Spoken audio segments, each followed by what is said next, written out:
الحمد لله رب العالمين حمد الشاكرين والصلاة والسلام على خير البرية محمد وآله الطيبين الطاهرين اما بعد۔ گزشتہ نشست میں صاحب سراجی کے متعلق مختصر تعارف پڑھا، 7 مبادیات کو بھی پڑھا۔ آج کی نشست میں کتاب کو شروع کرتے ہیں۔ بسم اللہ الرحمن الرحیم، الحمد للہ رب العالمین حمد الشاکرین والصلاة والسلام على خیر البریة محمد وآلہ الطیبین الطاہرین، کہ الحمد للہ رب العالمین، یہ تمام تعریفیں اس اللہ کے لیے جو تمام جانوں کا رب ہے۔ حمد الشاکرین، شکر کرنے والوں کے حمد کی طرح۔ یہ حمد منصوب ہے، منصوب دو وجہ سے، یا تو یہ منصوب ہے بنزع الخافض، خافض یعنی جار، کہ جار کو گرا کر، اصل میں تھا کہ حمد الشاکرین، شکر کرنے والوں کے حمد کی طرح۔ یا یہ کہ مفعول مطلق ہے، اگر ہم مفعول مطلق مانے تو اس کا منصوب ہونا وجوبی طور پر ہوگا، جیسا کہ نبیوں کے یہاں قاعدہ ہے کہ اگر مفعول مطلق تشبیہ کے لیے ہو، جس طرح کہ یہاں ہے، اور دوسری شرط اس کے اندر یہ رکھتے ہیں کہ وہ مفعول مطلق افعال جوارح میں سے ہو، یعنی عضو سے اس فعل کو انجام دیا جا سکتا ہو، جس طرح کہ حمد کے وہ زبان سے ادا ہوتا ہے۔ تیسری وہ یہ شرط ذکر کرتے ہیں کہ مفعول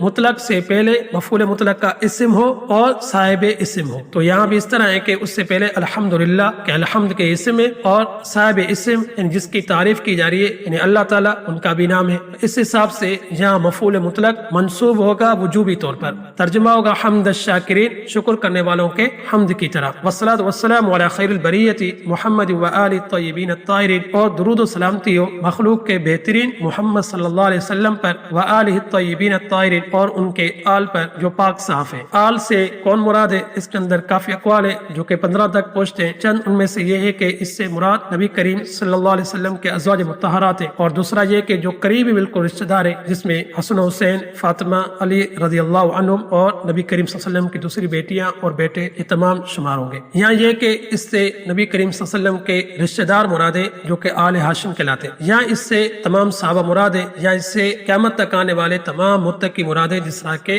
حدیثوں میں جن کے الفاظ تو مختلف ہیں، ان میں یہ ہے کہ تمام جو متقی ہیں وہ میرے آل میں سے ہیں۔ تو اگر یہ معنی آخری معنی لے تو اس میں قیامت تک آنے والے متقی بھی اس دعا میں شامل ہو جائیں گے۔ الطیبین الطاہرین، جو پاک صاف ہیں، دونوں کا معنی ایک ہی ہے۔ علماء نے ان دونوں کے الگ معنی ذکر کیے کہ یہاں طیبین سے مراد ظاہری پاکی اور طاہرین سے مراد باطنی پاکی، یا طیبین سے مراد دنیاوی پاکی اور طاہرین سے مراد اخروی پاکی۔ آگے مصنف اس علم کی فضیلت کے متعلق حدیث ذکر کر رہے ہیں۔ قال رسول اللہ صلی اللہ علیہ وسلم تعلموا الفرائض وعلموها الناس فإنها نصف العلم، کہ نبی کریم صلی اللہ علیہ وسلم نے فرمایا فرائض کو سیکھو اور اسے لوگوں کو سکھلاؤ، فإنها نصف العلم، کہ یہ نصف علم ہے۔ فرائض فریضہ کی جمع ہے، یا تو اس سے میراث کے مسائل اور احکام ہی مراد ہے، تو اس حدیث کو لے کے آنا صحیح ہوگا، یا اس حدیث کے اندر کیونکہ صراحت نہیں ہے کہ اس سے میراث کے احکام ہی مراد ہو، لیکن یہ کہ شریعت کے تمام احکام اور فرائض میں میراث کے احکام اور مسائل بھی ہیں، اس حساب سے اس حدیث کو یہاں لے کے آنا بھی صحیح ہو جائے گا۔ وَعَلِّمُوهَا النَّاسَ، اور اسے لوگوں کو سکھلاؤ، یہاں مؤنث ضمیر ہا جو کہ فرائض کی طرف لوٹ رہی ہے۔ بعض حدیثوں میں مذکر ہے تو پھر اس کا مرجع علم الفرائض ہوگا، علم ہوگا وہ مذکر ہے۔ فَإِنَّهَا نِصْفُ الْعِلْمِ، کہ یہ نصف علم ہے۔ نصف علم کس بنا پر ہے؟ علماء نے اس کی چند توجیہ ذکر کی ہے۔ ایک اس حساب سے کہ لوگوں کی اس کے ساتھ زیادہ ضرورت پڑتی رہے تو اس حساب سے اس کو نصف علم کا ہے، یا یہ کہ چند وہ احکام ہوتے ہیں جن کا تعلق انسان کے ساتھ دنیا میں ہوتا ہے، اور چند وہ احکام ہوتے ہیں جن کا تعلق انسان کے ساتھ مرنے کے بعد ہوتا ہے، تو یہ وہ احکام ہے جن کا تعلق انسان کے مرنے کے بعد ہوتا ہے۔ یا یہ کہ انسان کسی چیز کا مالک بنتا ہے اختیاری، جس طرح کے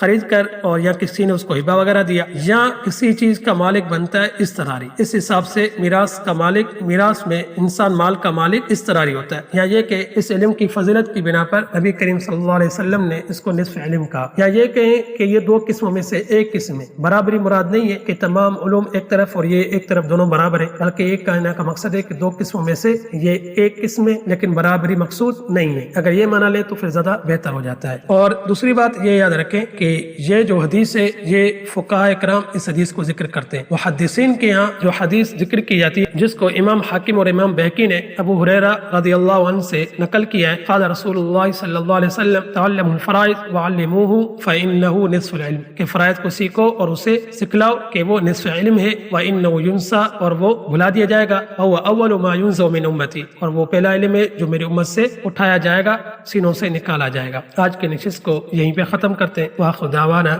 الحمد للہ رب العالمین۔